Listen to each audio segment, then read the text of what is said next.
Myself in this position on Friday evening, opening the Monday show in such a fantastic mood. Welcome to the Anglo-Italian pod. As always, I'm joined by my very good friend Adam and the man whose house I am most jealous of in the world. Would you like to introduce yourself? From Mon Sportif, it is... It's Charles here from Monday Sportif. I should say, buonasera a tutti. Hello to everyone. Good evening. I'm the only one on our podcast who can speak more than one language, so Good times. We picked the right one. That's good to hear. Adam, how are you doing, man? You good?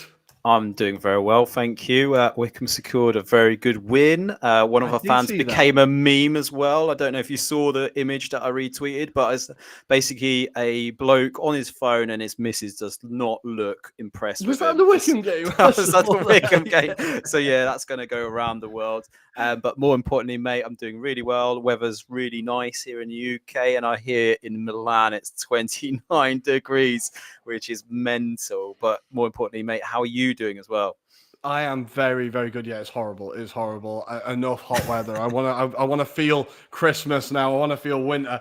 But I do need to kind of explain the intro and why I would be so jealous of your house. Can you please explain to the listeners why I'm so jealous of your house? Right. So it's worth saying to everyone, I'm an Arsenal fan. So if you're a Man City fan, maybe turn away, come back in 5 minutes. But so I live right outside the Emirates Stadium, which is glorious. I've lived here for about 10 years. And finally, it's probably worth living outside, which is great. It's been a little bit of pain, but here we are. So yeah, I see it not only season tickets in the stadium, but also the ability to see all that nice warm up and get the atmosphere as it goes on. It's something I've seen on your Instagram a lot, not in a stalkery way. And I'm like, God damn, that view is incredible. The view is incredible. But we're just going to kick it off. I'm not going to do any intro or anything. We're just going to go into it because it's exceptional circumstances, I think. And we're going to talk about after 12 matches and 8 long years, Arsenal have finally beaten Manchester City in the Premier League. I was thinking back to when we last beat them. I was living in Poland, which is 2 countries ago now, and I was in my mid-20s. I was like, time is a cruel mistress. But Arsenal did win, and we had our man in the stadium. Can you tell us just, from the first half, the atmosphere looked very, very nervy. I was nervous at home. Was it a nervous place to be in? Yeah, look, it was really tense. So, a big side like Arsenal, you normally in your home games, you kind of feel like you're going to win. You've obviously got the crowd who get right behind the team. The kind of football Arsenal play, whether they're at the top of the league or mid-table, is quite attractive on the eye. But yesterday, it was really, it was a bit tense. There was an element of 2 very well set up teams just cancelling each other. And I've seen a lot of people say the football wasn't that high a caliber or it didn't deliver on what people expected. But actually, it was kind of a privilege to see 2 really well set up teams. Not the kind of, promoted team who just want to get a 0-0 draw, but genuinely well set up teams who wanted to play their own game. It just happens that they've got the same game today. So, it was. I think the phrase that's been thrown around is the chess match, isn't it? Now, I think, obviously, I was sat watching it and I couldn't take my eyes off the screen. I was gripped. But, Adam, as a neutral, was it as entertaining for you? Because I'd love to see a timer of just how long players were stood with the ball at their feet with no one else moving. Because it felt like it was 15 minutes. It wasn't the most prettiest game in the world, let's put it this way. I'm sure you kind of reminisced afterwards about how it was great to get that victory over the board. I know of a Man City friend of mine who's a season ticket holder. He was very nervous about this match because of just the amount of people they had out for this match. So he was quite happy if they would have gone out with a draw, and it looks like it was going that way. But I think one of the things that stood out quite clearly was Man City didn't really offer too much. And I think that's praise to, I suppose, how Arsenal dealt with the forward lines and the kind of attacking plays, but Man City did.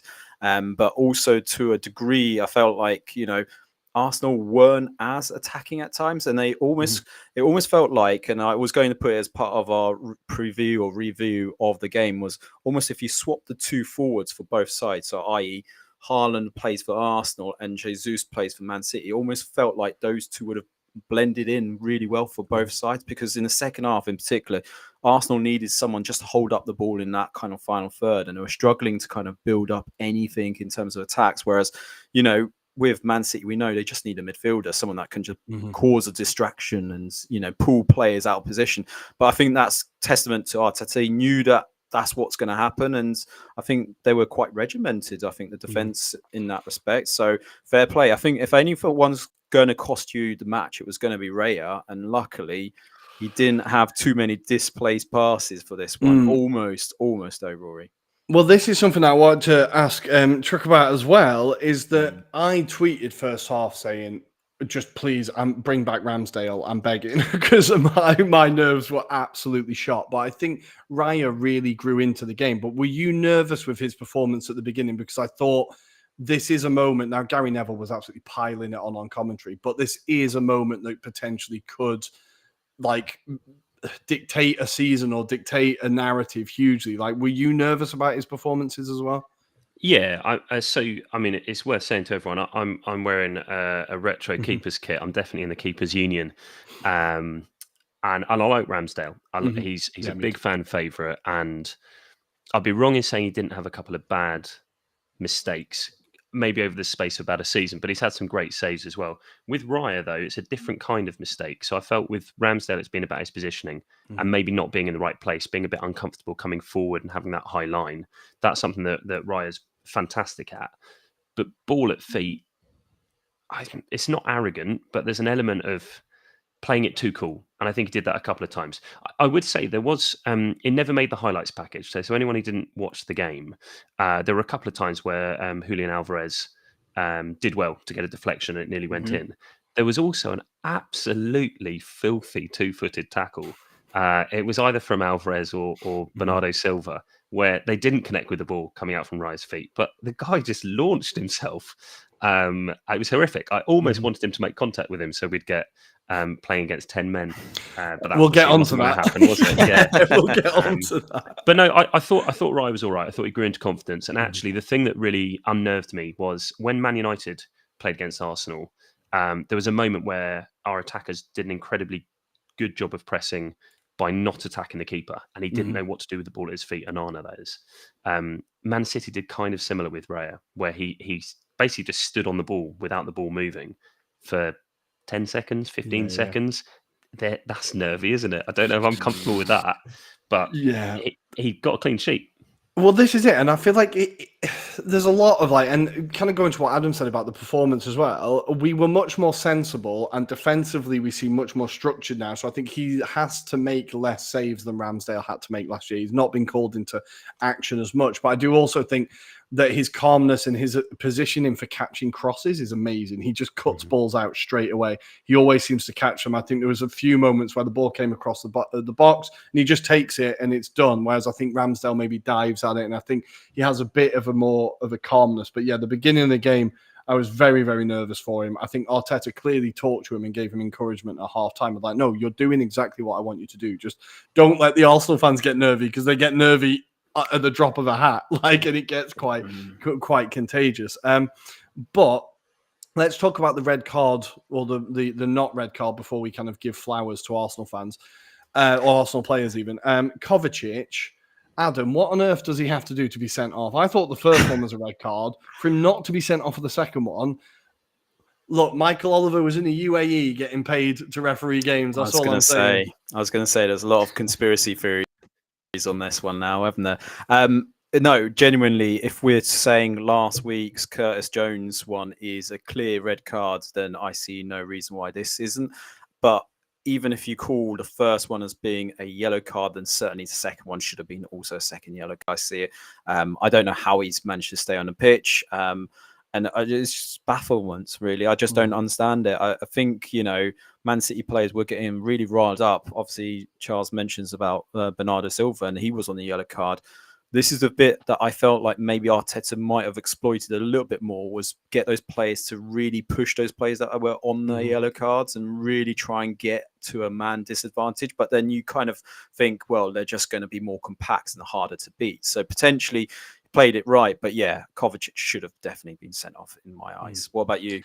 Yeah, I honestly couldn't believe it. I honestly couldn't believe it. But I think, and I'll go to you, Charles, like, I think the team really responded to it in the right way, though. Because after, I think it's possible for the team to lose their heads and be like, oh, it's not going to be our day again. But I think after that, the crowd got up and the team definitely started to push a bit. Did you feel that? Yeah, definitely. There's always an energy when you feel the ref's gone against you. I think one of the issues I always kind of debate in my own head, or in my circle of Arsenal friends, it genuinely very rarely feels like Arsenal get the rub of the green being the home side. Yeah. And I can't work out whether actually all teams go through this. It's when you only watch your own team, you feel really hard done by, but actually everyone's getting screwed. It was the nature of the Kovacic tackles. I don't mind a slightly high stud or letting a player know you're there, but they were just so unnecessary, both of them. It was no chance he was ever getting the ball. The one on Declan Rice is just really weird tackle to make because it's not going to slow down play. It didn't stop him playing the pass. It's just unnecessary. But when Jorginho very early on got a yellow card and a little too prematurely, I can't remember what minute it was, but it felt like first 10 minutes, I was already a bit nervous about Jorginho being on the pitch, if I'm honest, even though he's actually quite calm. He played very well. But I don't know, it just doesn't feel safe. Maybe years of hating him at Chelsea, I don't know. But when he got that yellow, you feel a bit hard done by when you think it's not even a warning, didn't particularly stop that aggressive an attack from City. You could give that as the warning one. So for Kovacic not to get the same, it felt a bit weird. But how nice is it to beat a side fair and square with a clean sheet with 11 men on the pitch? Well, this is it. And I think if he does go off, and before I had to say this, I was convinced that we would now lose 1-0 and Kovacic would score the goal. I was just like, right, that's it. We've lost. Good work. But I think the narrative now, I prefer it much more because the narrative would be City fans just going, oh, well, we were down to 10 men and that's why you lost. We'll see you at the Etihad. Whereas we beat them fair and square.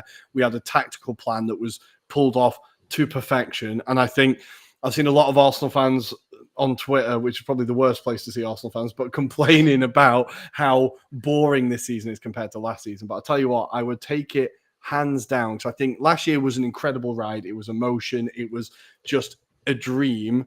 But we all knew that we would have to be more sensible at some point and that we would have to calm down and be more rational and approach games with plans and not give away stupid chances.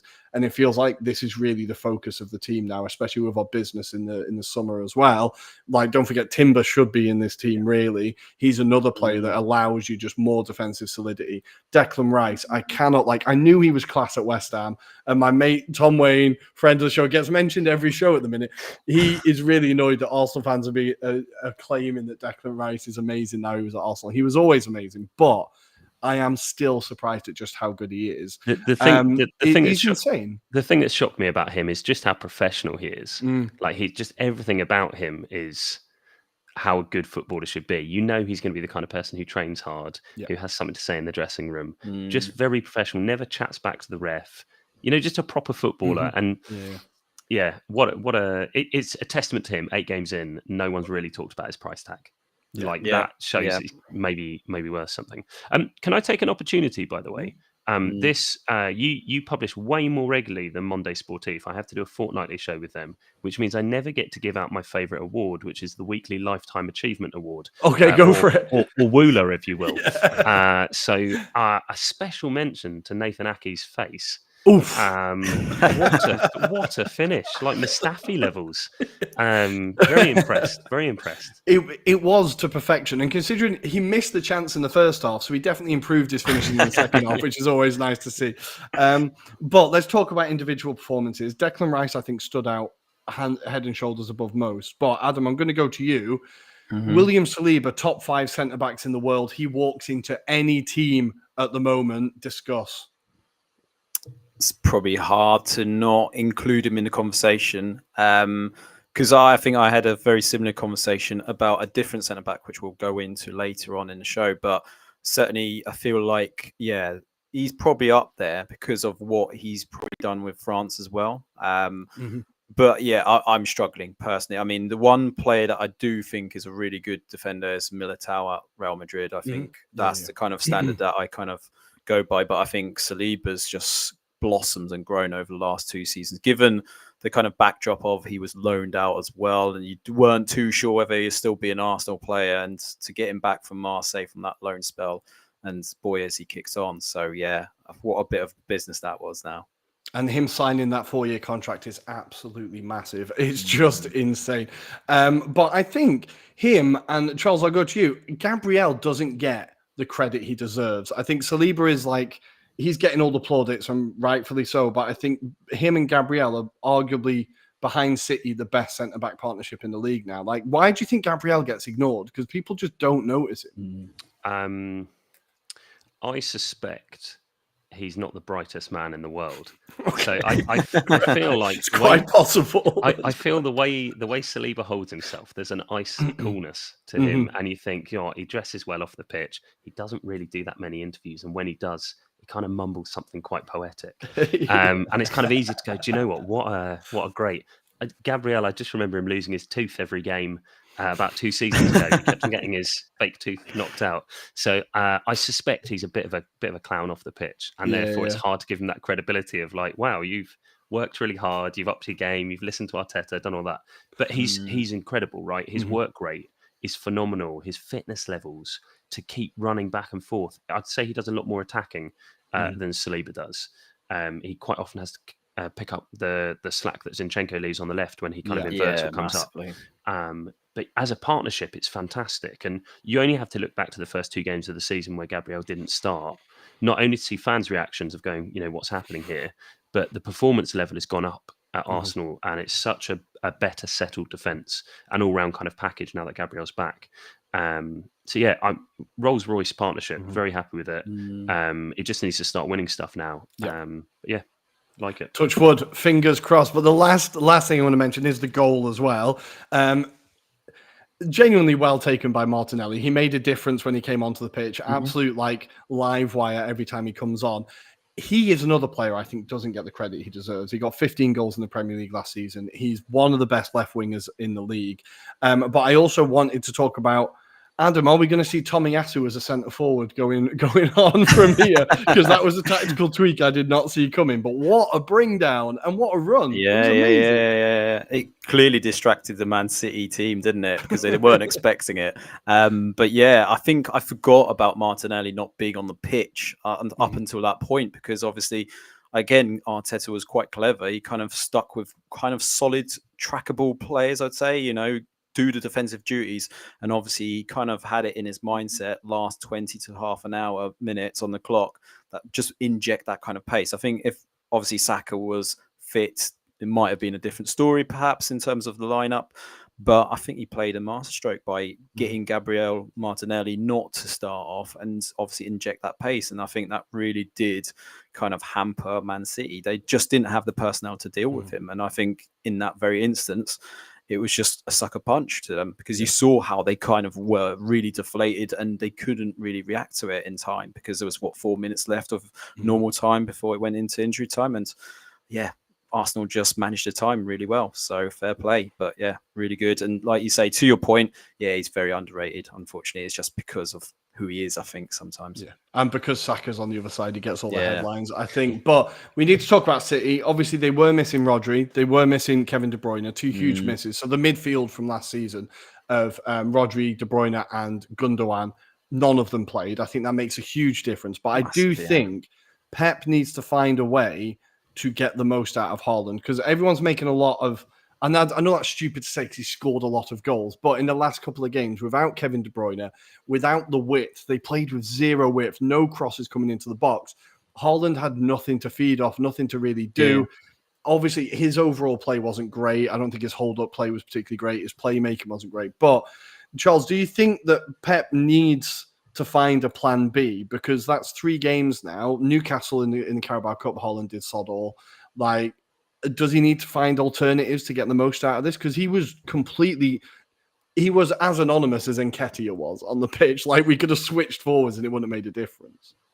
Yeah, Haaland's a bit of a weird one, isn't he? I often kind of remark on him. I don't think anyone's ever excited to see him play. So, he's a machine. We love the stats. That's the best thing about him. Everyone goes, wow, like goal a game. And he's played 1,000 games. Good for him. But I don't know anyone who goes, oh, his brand of football. It's just so attractive on the eye and full of those team goals. It's basically they kind of lump it somewhere into him, Yeah.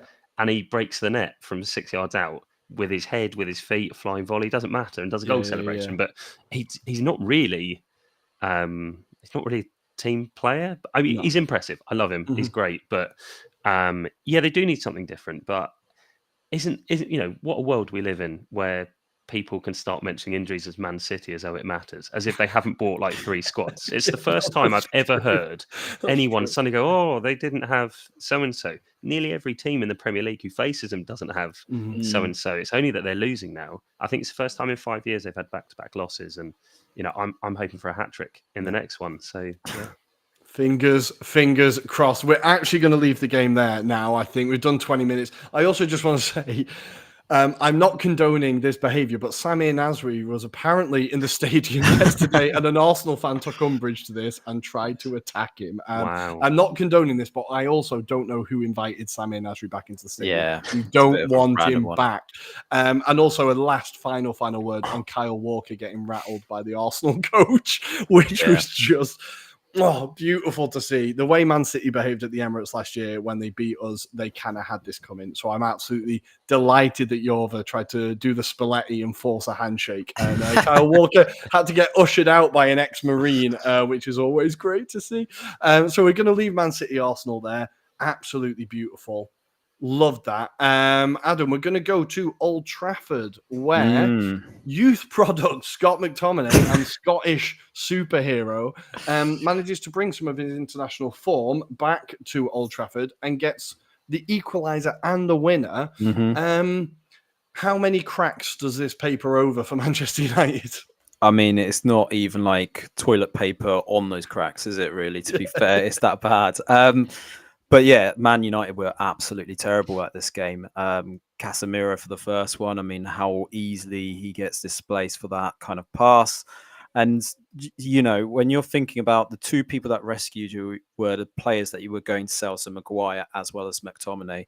That kind of tells you its own story. We've been saying it for weeks, though. We just don't understand what Ten Hag is trying to create down there. There's no kind of style of football with him. And it doesn't seem a bit like what we've said with Pep Guardiola and the plan B. I don't see anything. He's just chucking players and hoping it sticks, really. There doesn't seem to be kind of a understanding amongst the players. Mason Mount, again, looks lost. But I mean, even Rashford, I think the fact that he got the loudest cheer for coming off in place of Garnacho kind of tells you how bad the position is. And, Rashford is kind of seen as the kind of focal point for Man United. But that goes to credit, to Brentford, I suppose, as well. They were unfortunate on this occasion, but they were dawdling for that second goal. I mean, they just lost the markers, and for some reason, Scott McTominay kind of is there just to be kind of heading the ball. And that's, Starkhouse, who was kind of brought in for the goalkeeping position. He actually had a really good game, unfortunately. It's just the defence in front of him. And what I was described by a neighbour that actually turned up at that match was, Brentford kind of, as soon as the first one came in, they just retreated even further back, which caused, I think, the mayhem for them, especially for that second goal. So Man United very fortunate on the day, but I don't think they get away with it any other time. I think if there's a better team against them who've got more kind of nous about them, I think they don't even go away with a single point, I'd say. To stick up for McTominay, I think when he came on, he did what no other United player had done for the 90 minutes, which was run into the box and try to score. Exactly. He provided energy, gave a bit of dynamism, and actually came on to do a job. You could see that he actually gave a shit, like a lot of the players seemingly don't. And I was genuinely very happy for him to get the winner. I was like, right, go on, mate, just go on and get the winner now, because you deserve this just from how much you've clearly given a shit on the pitch. When the rest of the 90 minutes, the United players just strolled through that game and kind of half-arsed, trying to look like they were trying to do something. But do we need to be concerned about Brentford? I think, and Charles, I'm going to go to you. it feels like their legs just completely went at about the 75th minute. They're clearly missing Tony. They're missing Rico Henry. The team looks unbalanced. Are they just lucky that there's a lot worse teams below them this year? Yeah, so I predicted that Brentford would struggle at the start of the season. I think you get sides where they're high energy, they're well drilled, and they all trust each other. And that normally lasts for a couple of seasons, whether you're right up the top and you're like a Liverpool, or whether you're maybe a Leeds United coming up and looking really slick. But you kind of get found out at some stage. Once people know how you play, in the Premier League, it can be cutthroat in terms of a lapse of concentration or not having those fitness levels right to the end. You can get really punished. And in a world where extra time is now as long as you fancy it being, I think they just really struggled by the end of it. So, I do worry about Brentford. I don't think they'll go down, but I don't think they're going to be anywhere near where they want to be, which I think is pushing on in the top half of the table. I think they'll be on page 2, unfortunately, at the end of the season. On the Ivan Toney thing, what a weird scenario they found themselves in, that they've almost not been able to replace him, but they quite clearly miss him.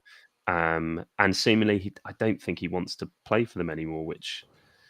maybe he does, maybe it's paper talk, but I mean, it's definitely looking like January might be an exit point for him. So we'll see.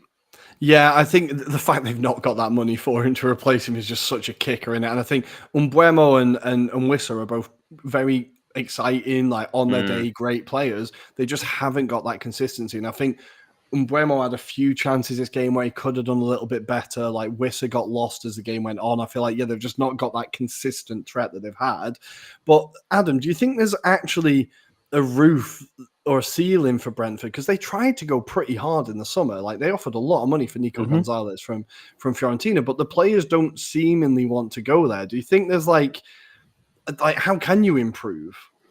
I mean, this was always going to be the transition for Brentford, where they are kind of considered as a team that's just come up and obviously hardworking kind of individuals to now kind of trying to attract that next level. And you've seen it with other clubs, your likes of Stokes, probably where they've kind of just about managed to get that kind of caliber of player because they've had kind of a stable environment. And I think with Thomas Franks, they've just got to be patient. I think it's not necessarily his coaching methods. It is, like you say, it's attracting that kind of talent. But they are quite a sensible club. They are very much like a Brighton model, where they've got their kind of set up with Midtjylland in Denmark, and they will have scouts across the world and the globe to kind of look at these talents. But yeah, I mean, it's only recently that Brentford have now started to go into academies, which they never did. They had that philosophy of a B team and the first team.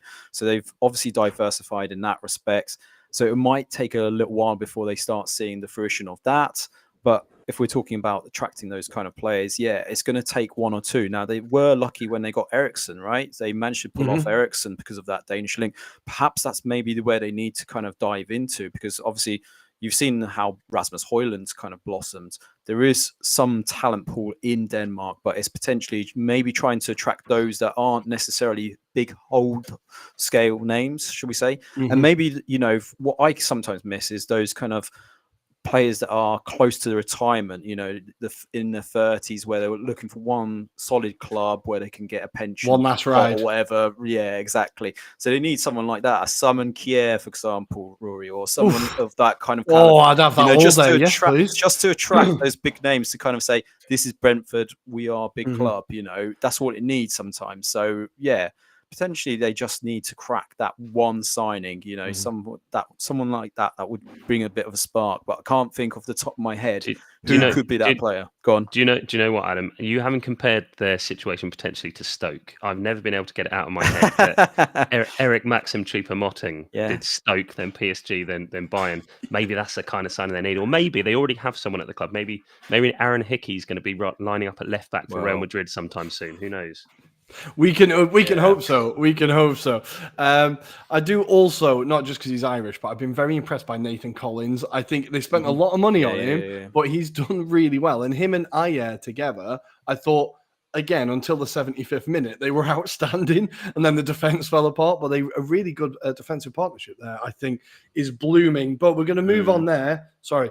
And we're going to go to, I don't know whether booing is better, Old Trafford or Goodison, but it didn't happen either this week. Yes, as Everton absolutely wiped the floor with Bournemouth 3-0. James Garner, a beautiful goal from Jack Harrison on his first start. And of course, Everton's most prolific striker, Abdoulaye Doucouré, getting the third. Let's start with Everton, Adam. They're never going to be consistent. We need to deal with that. They're just never going to be consistent. They never have been. But are we seeing improvement now? Are we seeing some level of improvement? Yeah, and I think this is the thing. I was a bit optimistic with my predictions, clearly, Rory, when I said Bournemouth would win this 3-1. But Bournemouth made it so easy. And do you know what? I was looking at the stats. I was kind of looking at it and going, Everton have had 25 shots on goal. Is this the most they've had all season? And it was the most they've ever had by some distance. Like the last game, they had 23 shots on goal, which kind of shows you they've massively improved themselves in terms of that XG and, they're creating opportunities. But I do kind of take that with a hint of like salt and kind of say, yeah, maybe it's the opponents that weren't at the A game here. And I think obviously that was a massive win for Everton in general. And I hope it's a bit more consistency because we kind of want them to have some cheer, right, Rory? Because they don't seem to win much anything apart from the Everton Cup these days. But the Everton Cup, I don't know what that is these days because it used to be kind of considered outside the top four. It's not that anymore, is it now? So, I've massive win for them. But yeah, I was going to say to you, Rory, Bournemouth really are in trouble now. And could they be the first one to make the change in terms of manager? They are absolutely banging trouble. With the XG, Everton have created more XG this season, 16.43, than Manchester City, 15.66. Wow. So they are creating a lot of chances. They just cannot finish them until Bournemouth rock up. But I think, look, we all looked when Bournemouth sacked O'Neill. We all thought, well, that's very harsh. But there's been a few Premier League sackings in the past where you've been like, oh, that's harsh. And then it's worked out. And they've gone for this manager who did incredibly well at Rayo Vallecano and had this team massively overachieving, playing great football and like really exciting football. That is not what we are seeing at Bournemouth. And like, I'll go to you, Charles. When I watched them against Arsenal, I thought this is the worst team we'll face all year. Like, they were absolutely atrocious. Like, do you think they are? Are they another team that should be thankful that there's three teams worse than them? I'm not sure there are three teams worse than them. That's the problem. I think so. Everyone predicted them to go down last season, and they hugely outperformed everyone's expectations. They were very safe in the end. In fact, not even in the end. They were very safe for a long part of the season. Yeah. They are playing like a team who are going down. They look like their heads have dropped. And if we talk about sackings, they've got an international break now that I can't see them sacking straight away. I don't think it'd be in their interest, but their first game back, I think they've got Wolves at home. If they don't take the points from that or look credible, you do have to look at, how many points do you need to stay up? We had something on our podcast where we kind of predicted how many points do you need this season to stay up? And we thought it'd be a record low. I think I went the lowest with about 29. But I don't know where the Bournemouth get their points from. They're really not looking great. But I think on the flip side, you look at Everton and, their next game's at Anfield, right? So we're probably going to watch a 5-0 win for Liverpool and think they're straight back into that place they were, 2 weeks ago, where you think, where are they getting their points from? So there's a lot of teams down the bottom who are not playing with confidence. And, hopefully this gives Everton enough to look credible again and start picking up points. But for Bournemouth, I don't think even a January transfer window can do much for them. So they look like a team who are maybe run out of puffer or maybe just not got the squad that they need. So well, they gifted us 2 penalties, right? And just absolutely gifted them to us. Like, very generous today. What lovely hosts. Thank you very much. Like, it was comical. So I think they are possibly the worst. Like, I've seen more from Burnley and Luton, without being disrespectful to those teams. I've seen more from them to have hope than from Bournemouth. To get battered like that by Everton is pretty bad. But I do like Jack Harrison as a player. I like the fact that Everton signed him. I think it's a very clever signing. I think Dyche will get the most out of him. James Garner is starting really well as well. He's had a pretty good season so far. So I think Dyche is getting slowly more out of them. Again, they just need to, improve their finishing. Beto not quite having the start that people had hoped. Let's move on to the last game. We're going to kind of talk in depth about this week, and we're going to go down to the South Coast. De Zerbi versus Klopp. They had a nice little bromance at the beginning of the game. They did. Klopp describing Brighton as the best coach team in the league. And Brighton took the lead through. He is the new exciting Brighton player, and he was absolutely outstanding this game. Simon Adingra. He's had a few games, but I felt like this game, both defensively and offensively, he was incredible. Some of his recovery runs were amazing. The amount of times I saw him cut out the ball in midfield and just play it back to the goalkeeper and just keep the possession. He was just constantly moving. It was a great finish as well. Really nice goal. How impressed have you been by Adingra so far, Adam? Has he caught your eye? Because I think he's the next one that's going to go for like 280 million or whatever Brighton managed to get for him. Yeah, definitely. There was talk about it at the beginning of the season that he might be the breakthrough player this season for them. And yeah, he's proving that he's going to be as much as any of the other players that they've had in the past, right? You could say that goal was very fortuitous, and we'll talk about the Virgil van Dijk aspect as well into this. But I mean, typical kind of Brighton fashion, they kind of get these players well drilled, well gelled in terms of the system, and they know what to do, and that's the most important thing for them. But yeah, I felt like it was one of those kind of performances for Brighton where they actually had to fight for this point, because they normally are either really comfortable or they would just lose, right? Because there's no in between really with De Zerbi really in the way they play. But this was the first time where I think they were put under pressure. They thought they got away with easy kind of lead, and then they kind of got themselves back into it. Liverpool through Salah, and obviously, yeah, Liverpool kind of threatened on that counter-attack a number of times before obviously they got that penalty as well. But yeah, I mean, and just the fashion of how Liverpool play, unfortunately, there is that weakness at the back. And one of the points I was going to raise on this is Virgil van Dijk's kind of considered as world-class centre-back. But every time that I see him make a mistake, it always seems to get covered. Like, it never kind of gets inflamed and never gets highlighted as much. And people just dismiss it because of how much of an influence he is on that kind of defensive line. But actually, I think he doesn't get enough scrutiny sometimes. And is that because they just haven't got someone that can just come in and replace him? Is that the factor here? Or is there other aspects because of just the way Klopp plays it, right? Because we've known even when he was back at Dortmund, he'd always have these lapses of concentration when it came to the defensive work, but they were fantastic going forward. So I don't know, just open up that kind of topic. But I feel like Virgil van Dijk gets it easy at times when these kind of mistakes happen. Yeah, I'd be keen to hear Charles's thoughts on this as well, but I think he's fortunate that the centre-backs alongside him seem to make a lot of mistakes as well, like Gomez and Matip and like whoever he's partnered with. I thought Gomez, when he came on, it was a bit of a disaster class when he came on. He was absolutely all over the place, just gave away a load of fouls, kept constantly getting caught out of position. And I think that kind of takes the spotlight away from Van Dijk a little bit. I still think he's a very, very good centre-back, but he's not being helped as much as he has been in the past, and he gets exposed a bit more. But how do you feel about Van Dijk's form and the passing of time? Because it kind of feels like it as well. Yeah, I feel he's a bit unlucky, actually. So if you think about his defensive partners, Liverpool are, if I put it in very simple terms for people, they're the fantasy football nightmare, because you never know whether you're going to get Konate, Gomez, or Matip. And they're all way cheaper than the other three defenders in that defence, right? So it's hard to form that partnership. We talked about Arsenal having a great partnership at the moment, and actually we didn't touch on the fact of how great Man United's Johnny Evans and Maguire are looking. But no, that's true.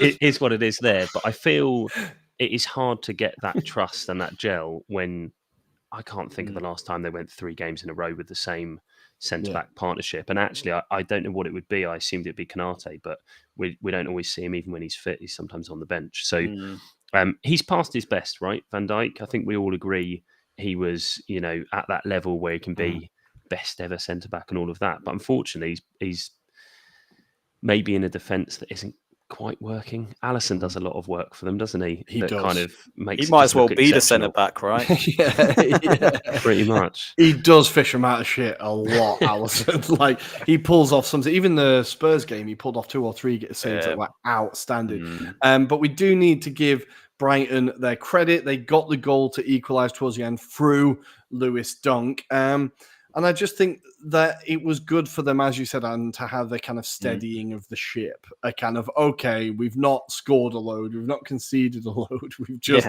got a result, and it's been relatively calm, relatively comfortable. We do have to say, Mohamed Salah, time does not affect that man. He seems to continue regardless. The physical shape on that guy is unbelievable. He gets another 2 goals. And yeah, Liverpool still, I think, massively involved in the title race. They're going to have a huge say in it. They do look very, very good. It was also nice to see McAllister being paraded around the ground after the game by De Zerbi, who was kind of telling him, no, this is your chance to take in your applause. And yeah, that was really, really beautiful to see. Elsewhere, to wrap up the Premier League very quickly, Tottenham won against 10 men against Luton. Everyone seemed more obsessed with how Son put a microphone down than anything Tottenham did on the pitch. Sheffield United, of course, lost to Fulham, threw in the towel there. Chelsea won again. Nicholas Jackson scoring. Raheem Sterling tearing it up as they beat Burnley 4-1. Crystal Palace, Nottingham Forest, that happened. Kudus got his first goal for West Ham in the Premier League, a beautiful equaliser. If you've not seen the video of Stone Boy, the Ghanaian rapper, both pre and post match, his videos are absolutely box office. And then Wolves drew 1-1 with Aston Villa, Mario Lemina being sent off. A very controversial last second, Ollie Watkins pushed in the back, hit the post, penalty not given. So lots of Villa fans upset about that. But before we move on, anything else to talk about? Tottenham with 10 men. No, you're right. Yes. Basuma did a disgusting dive. Disgusting. We hate to see that. Lots of moralizing. But there is a bit of a theory behind this, because obviously it was second yellow card. Before that, he was on the cusp of being suspended anyway because he accumulated so many yellow cards. So the conspiracy here is whether he decided to do that to ensure that he was cleared for the next available games. Although you'd do it in the 90th minute, wouldn't you? Yeah, you would have thought so, right? Yeah. Just give your team a chance, right? maybe he's not that intelligent. Maybe he missed the last part of the sentence. Can I give my hot take on Basuma? Go for it. Because everyone said, what a transformation, what a player. I think he's a bit of a hatchet man in disguise. So I don't want to be too bitter about it because it's 2 game weeks ago and we've just beaten City. But the 2-2 draw at the Emirates, there's, rightly so, a lot of praise for Spurs. They had the most fouls there's been in any Premier League game for the entire season. So we're 80 games in now. Spurs did more fouls than any other team. They're quietly, it's those canny little things. It's what Chelsea used to do, but Chelsea won. I think this is part of the PR from Ange. This is like, be such a nice guy that people don't notice that your team are absolutely shit houses. Yeah. But we're going to leave our Arsenal bias aside there and move on to Serie A as, well, just absolute scenes. A game that I thought was just petering out into nothing. I thought, thank God I stuck around. Kanye West was in attendance and he got to see Olivier Giroud don the gloves in Genoa as Milan win 1-0. Genoa's keeper was then sent off as he went up to try and score an equaliser and fouled someone on the edge of the box. It all kicked off. Adam, what a game. And that's before we even talk about the VAR controversy. Yeah, absolutely incredible. I mean, if you think about Milan, now they've come to the top spot now in Serie A. I mean, we wouldn't have said that a few games ago. Pioli somehow manages to carry on with his 9 lives. And Milan just did that typical thing. They ground out a result. I think Giroud kind of typified it after the game. He kind of mentioned that they were all lions, the way they kind of heroically stood up to the challenge. Genoa were a team on form as well. We have to say that. I mean, although they're probably not, running away with it, let's put it that way, they've been really incredible in terms of the games and they've played recently. I mean, they displaced Napoli a few weeks ago. And, just to come in to this game, Gudmundsson was obviously on the hot tip form as well. But yeah, they dealt with it really quite well, Milan, I have to say. If anything, maybe they just weren't offensive enough at times, to be honest. But you saw a lot more of it than myself. What did you make of Genoa and in particular Milan's defence? Well, I think, look, Milan, we need to say, Fikayo Tomori, obviously Gareth Southgate isn't listening, but Milan have only conceded 2 goals this season when he's been on the pitch. Yeah. He was an absolute monster. He's been outstanding. I think you also say this was a massively rotated Milan team as well. Like, there was 5 changes. The midfield was Reinders, Adli and Musa to start. Like, this was a kind of, you have to praise purely for using his squad and like bringing on Pulisic when it's needed, bringing on Leao when it's needed, but letting the legs rest. And I think the players that came in did really well. I still think we're not seeing enough from Chukwueze. I think his final product is kind of predictable. Maybe he's a lot of like, he kind of gives me Gervinho vibes, and he's a lot of like showboating and tricks and running around and like dynamic. But his final ball just isn't there. I think I was really disappointed by him. But Okafor is a player who's just making incredible runs into the box, always getting on the end of the ball. I feel like he could have got one. He was very unlucky with one shot. Yeah. Luka Jovic was obviously disappointing. I'm still not sure why they signed him. I'm not convinced by him. No. I think he's just a warm body on a pitch at this point. Like, it's just, we need someone to fulfill that role that we have to oblige. I don't know why he's there, but a lot of the other players that came in I thought did really well. We talked about Adli, another good performance from him. Musa in midfield has been, again, we talked about him, he's not getting the headlines like Pulisic, but I think as an all-round player, it was just another great performance. And I think Milan using their squad very well. I thought, as you said, they should have been more ambitious. They could have. It's very like cliche Italian where they didn't go for the second goal. And like, guys, just kill the game. Genoa were getting encouraged a little bit. They were starting to try and push, but then Genoa, they just didn't have that. They were moving the ball too slowly. They weren't quick enough. They weren't dragging Milan out of position, and they just became very, very predictable. And then the ending was the least predictable. Like, Charles, maybe we were missing a trick at Arsenal not having Giroud in goal. Like, he couldn't score for ages. We just should have stuck him in nets. I mean, first and foremost, he's a beautiful man. Yeah. And if they're not using him to advertise the goalkeeper's kit next season, they are missing out. If he carries on, I mean, the guy's getting older, but he's kind of getting better, right? Mm-hmm. He plays my style of goalkeeping. Just shut your eyes, come out, put some hands up. Hope for the best. Throw yourself at it. He's got a clean sheet. Good for him, right? Yeah.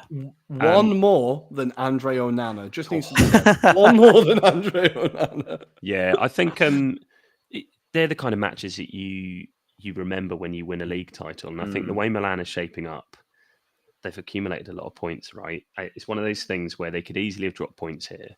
Pulisic has obviously settled. You know, they brought in a lot of players this summer, and there was a feeling that it's going to go one or two ways, right? Either it's really astute and good for you, you've reinvented a team, or it's just going to be worse than the sum of its parts. But I thought they looked good. I thought they deserved it. And I like those fairy tale games. Yeah. You know, I thought Pulisic took the opportunity very well. I know there's some VAR stuff, but I'm okay with it. I follow the referee experts. They followed the rules. On first look, when I saw it, I was like, oh no, he's just controlled it really well. It's rolled off his chest, he's brought it down, beautiful finish. I thought, no, that's never a handball. And then obviously, as there always is, there's another angle. And then you're like, oh, wait, that's a massive handball. Like, Adam, how do you feel about it? I've still not quite made my mind up because the image, the ball is behind his arm. So it's hard to tell if he actually made contact or not. But Inter Twitter seemed to be pretty convinced his hands I can imagine contact. they were. Yeah. I think it's not clear enough to call it substantially. It's either the way of a handball or not. I think it's because it's that top half where that ambiguity is whether it's his shoulder / arm that he's controlled the ball and the way it bounces. I think it's very hard for anyone to call that. So personally, I would just say, just give the goal personally, because it's just so hard to kind of see unless you can definitively get it from a different angle, which might have not been available. But I think it's too hard to call that one. Yeah, it was. Yeah, I think the right decision was made overall. I do also just need to say, because outfield. We're just going to keep going back to it.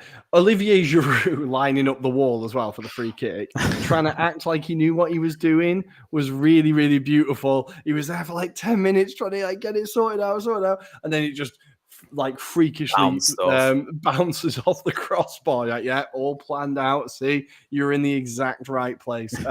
Massive win for Milan. As you said, puts them 2 points clear of cross-city rivals Inter, who have now, in their last 3 games, they've only won 1. They lost and drawn. They are slowly dropping points. And this game against Bologna, it really should have been home and dry. They were 2-0 up within the first 15 minutes at Cherby, and of course, Lautaro getting the goals.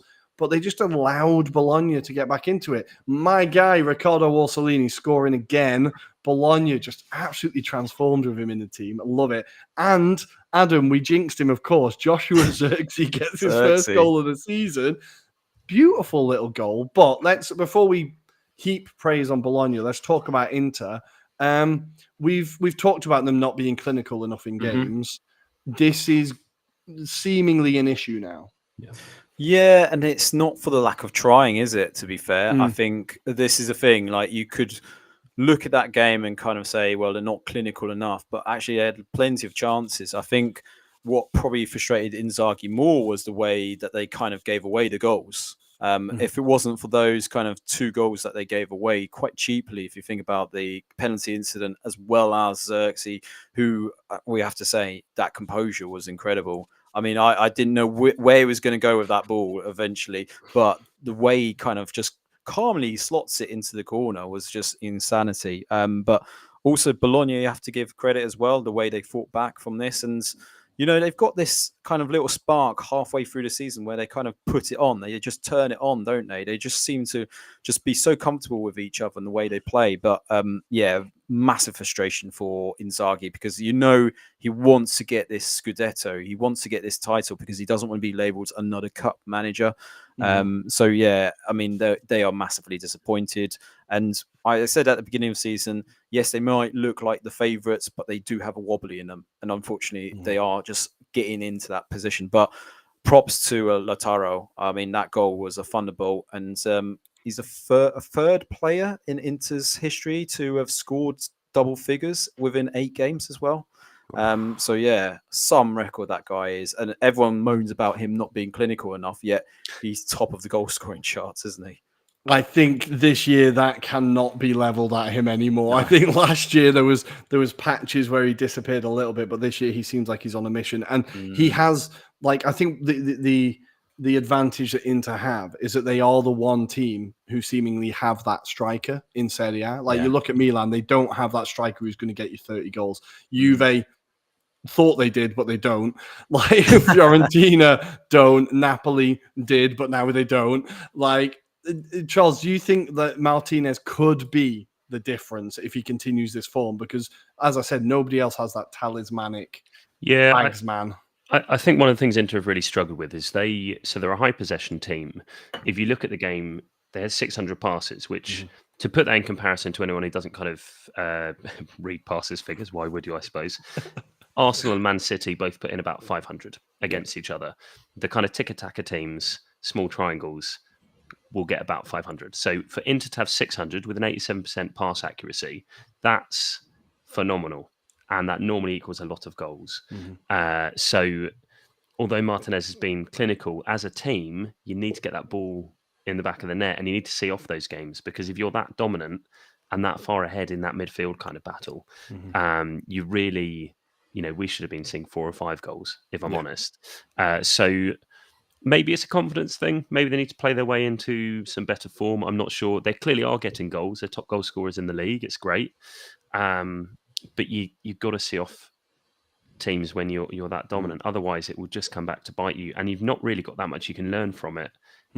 When you do play well and you don't get the win, you're just left feeling like you've lost something, basically. Yeah, just a little bit gutted. But I do want to give props to Bologna. I'm still saying they're going to get European football this year. They had a bit of a ropey start to the season, but they've got the big hitters back. They've got Orsolini back. There's a few players. Lewis Ferguson is a player that I'm very, very excited about. He had a great season last season as well. Bukaima at the back. Motta, I still insist, is one of the most exciting coaches in Serie A at the moment. Adam, we're seeing a rise, and they do play some lovely football, and they do have that never say die. They just keep going, keep going, keep going. They know the plan. I love them. Yeah, there's so many superlatives at Motta, and I think he is genuinely a candidate for a big role going forward. I mean, I think there's kind of Napoli. I think he's holding himself out personally for Inter. I think when the occasion happens, he'll go back to Inter. But I mean, he's had to prove himself again, hasn't he? Because he was obviously had a great spell at Spezia, then was dropped out of there, sacked unfortunately, and then bought into Bologna in the circumstances where, it didn't start off quite well, but he's managed to persuade them and won them over. But I think one of the players that goes really under the radar is Lewis Ferguson, who another Scot that ends up in Bologna playing fantastically well. It's incredible because he was dismissed by Rangers as not being good enough, and yet he ends up in Bologna and performing like he is right now. He's a player that typifies that Bologna spirit. And I feel like now Motta's kind of aspects is how does he transform Bologna to being more than just workmanlike, but also, have the kind of flair about them and, offer a bit more offensively. I think that's where, players like obviously Orsolini have been holding that kind of aspect together. But, Arnautovic going, it's probably given the opportunity to Xerxes. Now let's see what else they can add to that team. I'm really excited about Bologna, and Bologna just feels like an FM challenge, doesn't it? Just get them into Europe, right? Yeah, absolutely. They are my current FM save, and I'm absolutely honestly. Orsolini's such a killer on it, is unbelievable.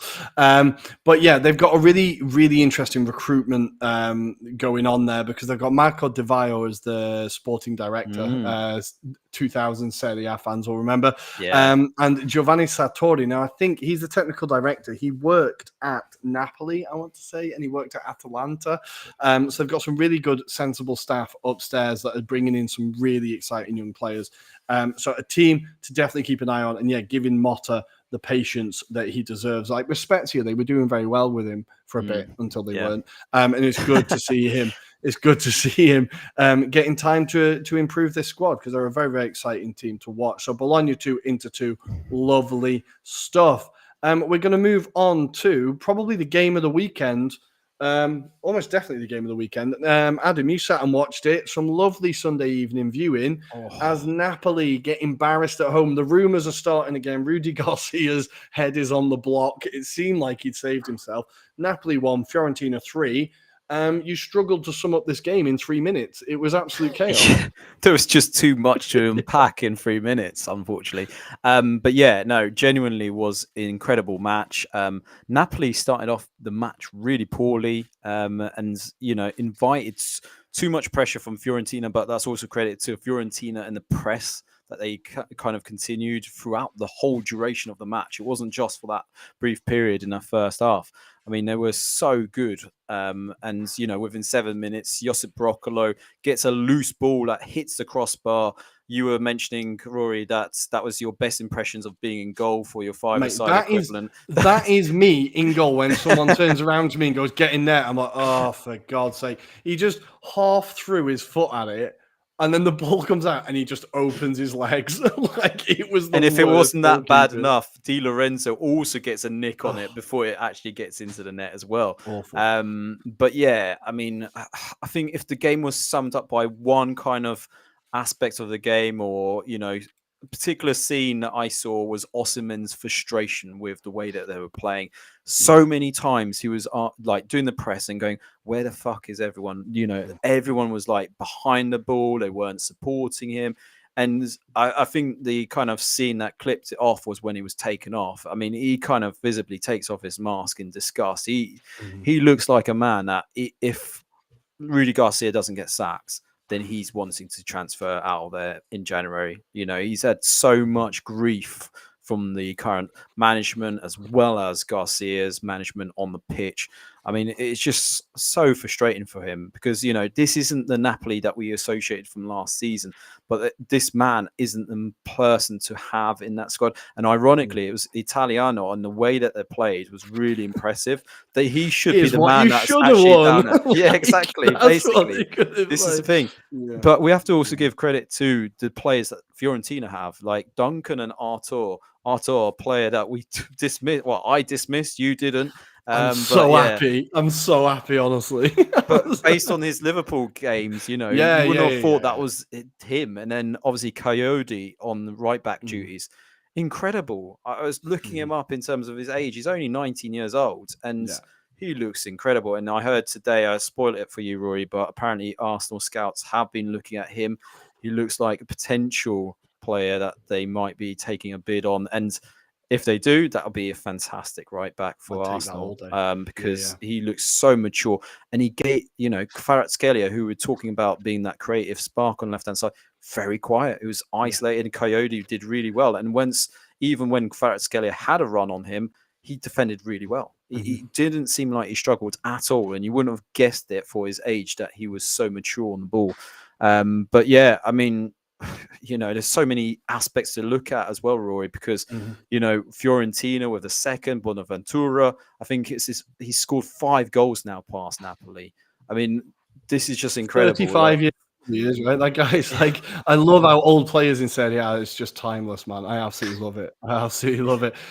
He's been incredible for them. He's like absolutely the talisman. I think, you're right to shout out Coyote again, shutting down Kvaratskhelia. I thought Kvaratskhelia had a few moments where I was like, it almost looked like we were getting him back. He had a few moments where he kind of dropped the defender. He was shifting inside. And I was like, okay, right, his head's in the game, but he just wasn't able to get that production at the end. I think you're right, because the rest of the team wasn't really with him. It was him and Osimhen just looking back at a midfield who were kind of 30 yards behind him. I feel like the team spirit has definitely disappeared. And yeah, Rudy Garcia making very, very odd substitutions.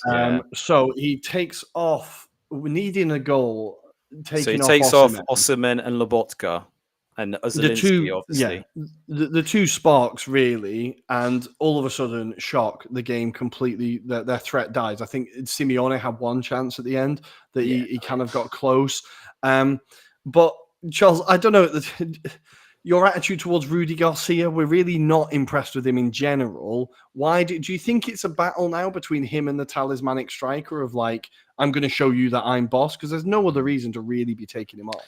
Yeah, it's weird, isn't it? You sometimes get managers who just don't fit at a club, and it's not necessarily because they're a bad manager. It just, for whatever reason, it doesn't work. And I mean, for Osimhen, there's 2 ways a player leaves a club, right? They either stink the place out and everyone wants them to leave, or they just keep turning in good results, or, you know, putting the ball in the net, or whatever that, you know, their role is within the team. And I think for Osimhen, he looks like he couldn't be further away from Napoli right now mentally. And rightly so. Some of the stuff off the pitch, not great. And what's happening on the pitch, I can't quite put my finger on it. They don't have the same energy as last season. And I don't know whether because they've realised winning the league, maybe it's taken away from their hunger or their thirst for it. But it just doesn't stack up. And Garcia is not adding any zest to it. You know, I don't get excited by his football. I think you've predicted for him to leave before Christmas, and I don't think you're that far off. Something I did notice from all the weekend's results is my take on it is every team that lost this weekend is respectively in trouble. So the majority of the teams that lost, I think, are going to be in the bottom 6, so 15th downwards. Sorry, lads, I don't think that's working out well. But Napoli were the other team that lost, and I think for them, they are really going to struggle to hit top 4, which is insane when you think about it. But you look at what Fiorentina have done now. This is 13 points in the last 5 games. That's the kind of momentum where you suddenly find yourself getting a small gap. If they can get a good run into Christmas, just keep this momentum going and almost quietly getting incredible results, it will be hard for Napoli unless they get motivated and Rudy Garcia can do something there. I do worry for them, basically. Yeah, I think it looked like they turned a bit of a corner post TikTok and post all that. And now it does again all of a sudden feel like the players are just waiting for him to get sacked. They're just like, oh, don't bother listening to this. You know, like when Roy Hodgson was at Liverpool, just like, he won't be here much longer, boys, don't worry. There was massive vibes of that at the end. But we need to give Fiorentina credit. They were outstanding. Italiano, again, coached, as Adam said, Napoli. He was the one they should have got. He was right there. They should have approached him. For some reason, they didn't.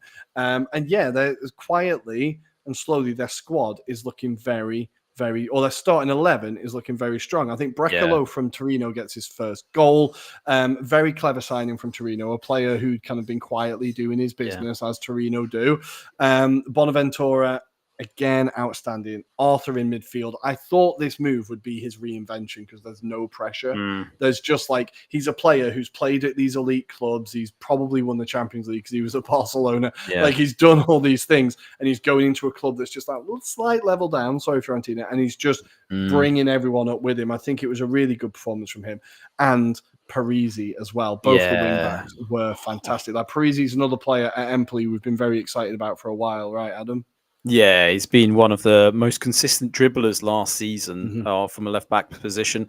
And again, he was one focal point for them in terms of their attacks. And he was the one that set up Nico Gonzalez for the third one. So, I mean, that was all down to him. Obviously, he had a little bit of a incident where he gave away that penalty where he kind of gets a ball back to Torrigiano, and Torrigiano can't do anything apart from bring down Osimhen for that penalty.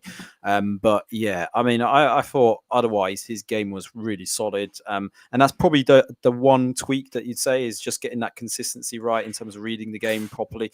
If he gets that right, he's in the Azzurri team, isn't he, Rory? Because he's been incredible as well. But yeah, Italy have now becoming like Scotland. They're spoilt for left backs now, it seems like. Wing backs. Where's that happened? I genuinely thought Scotland were becoming like Italy, but it's nice to hear it the other way around. I like that. So we're going to wrap up Serie A. Elsewhere, in the most boring derby in Italy, Juventus win 2-0 against Torino. Gatti and Arkadiusz Milik. What a signing for Juve. He's been getting the goals. Torino just, oh God, it was all so pointless. I sat and watched it and I was just like, being a Torino fan, it must just be like being in purgatory, just endless. Can I just quickly ask, why was Milinkovic-Savic doing a Ramsdale impression? Every corner is jumping out and like, even though he got done for one of them for the goal, like the Gatti goal was really bad. It was really bad. Yeah, it was terrible. Every corner that I saw, Milinkovic-Savic just doing his best Superman impression. It was just. And Gatti getting his first goal for the club against the club he rejected in Torino, just to rub salt in the wounds. He's now played from Eccellenza right up to Serie A. Yeah, I think Gatti. He's up, played all the levels in Italian football. So as much stick he gets from Juve fans, because they're not a nice bunch, his career is very, very impressive. Lecce drew 1-1 in Sassuolo. Adam, nobody fucked it up. They just decided, they shook hands and decided they'd take a point. Monza beat Salernitana 3-0, another team that look absolutely bang in trouble. Colpani getting another goal. He's now scored in the last 5 home games for Monza, I want to say. Frosinone beating Verona 2-1. Oh, let's not. I mean, Frosinone, that's you're the game a fan, of the right? weekend. I'm a new fan. I basically rated their kit as the best kit of all time. Got told by my co-host it's a golfing shirt, but I don't believe it. No. Never has a team looked so solid in Serie A after going up. I love them. It's honestly incredible. I didn't think Di Francesco would be doing such a good job because the way it went at Roma, it ended catastrophically badly. But I think him again with that Serie A experience, they've brought in some good players. They've got some Khedira still. He needs to score for my Fanta Calcio. He needs to be getting more goals. But they have got some very exciting players in that team. Yeah, they beat Verona 2-1. It looks like it's going to be another long season for Verona. Lazio 3, Atalanta 2. Shehad Kolasinac getting a goal, which is always lovely to see. I think the calamity score was Teketeles, though. What was he doing for the first one? It kind of bounces off him into the net. I mean, he doesn't help himself. He becomes a meme so quickly to Teketeles. Like, Milan fans absolutely despise him. But yeah, he doesn't help himself. But Sarri fights to live another day. Vecino gets the winner. Atalanta still not looking great this season at all. But the last game I wanted to talk about was Cagliari 1, Roma 4. And the headlines here are Mourinho can work wonders with strikers. So in 8 games, Lukaku has got 7 goals. But even more miraculously, the guy who didn't get a single goal last season, Belotti, has got 5 goals in 9 games. All of a sudden, now the rumours about Mourinho being sacked were always false, but Roma have got a very exciting attacking team, right? It's looking pretty exciting. We were purring about them at the beginning of the season, weren't we? We thought they'd brought in some really good additions, even Ndicka, obviously coming from Frankfurt. You've got Aurore from Lyon, who's a bit inconsistent, but then you kind of thought, well, under Mourinho's tutelage, he might be a bit more consistent. So, yeah, I mean, attacking-wise, they certainly look the business. I think it's just getting the consistency to fit Mourinho's style of football. We've seen Pellegrini start off the bench, so he hasn't necessarily been a starter. But yeah, I mean, also we have to give him credit for the fact that he's kind of embodied that trust with youngsters as well. So, I mean, he's with Bove is a typical example of that. Zalewski, when he's come in, he's done a duty. But yeah, I mean, up top, he's rejuvenated Lukaku. Lukaku needed that for his own career, if anything. He needed to show that he is still kind of a big deal. And yeah, I mean, he's going to have to take up a bit more front now that the Dybala injury happens. And yeah, I'm hoping it's not as bad as it seems because, you could see Dybala's physically gone when that kind of injury happens. And it's quite an innocuous one because it's one of those that it feels like I've had that in football where, you get kind of with the knees clashing with your thigh or your knee itself. And it's just more of a bruising, but obviously we know about his state with his hamstrings and also his knees injuries as well in the past. So this could be quite a big deal for him. So yeah, I mean, maybe they're grateful that Belotti's got some form. And Belotti is another player that, although he is a decent striker, he was always a top goal scorer for Torino. Yeah.